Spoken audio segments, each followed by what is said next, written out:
میرم برات من، تو زندگی نداشتم، خوش اومدی فدات شم. با تو کامل اکیپم، نیستی انگار هست یه تیکم، زوز خودت هرکی اومد سمتم ازم یه تیکم. با که دادش میمونم خودم ها، تلکی نبود تو حرفات، هر موقع بحث بالا گرفت حرف نزدی بلند بام، تو اومدی تو هر بار رفتارای خولم باز، تو رو ازم خسته نکرد منو حدسشای تو ننداخت. بگو مگه میشه تو اینقدر خوبی که کم میارن همه پیشت، همه پیشت.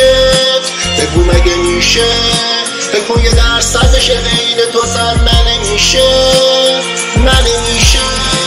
بگو مگه میشه تو اینقدر خوبی که کم میارن همه پیشت، همه پیشت.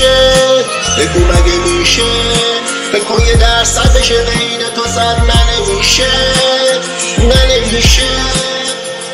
که نبود حال کنم یه هولاتی کار کنم، بیشترم از ذوق میکردی با ترک حال با من، ما میخوندی همه ترک رو یه جوری که من حال کنم. خب یه جوری بلدی منو که راه نداره با تو کات کنم.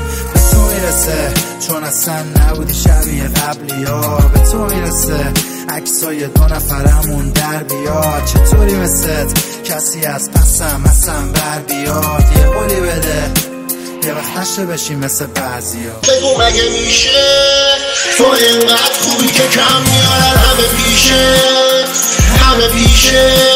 بگو مگه میشه بگو یه درصدش بین تو زد نمیشه، نمیشه.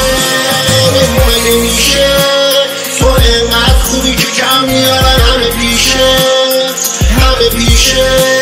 بگو مگه میشه بگو یه درصدش بین تو زد نمیشه، نمیشه.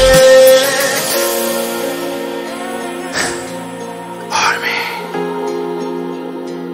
مسعود جهانی رسپیت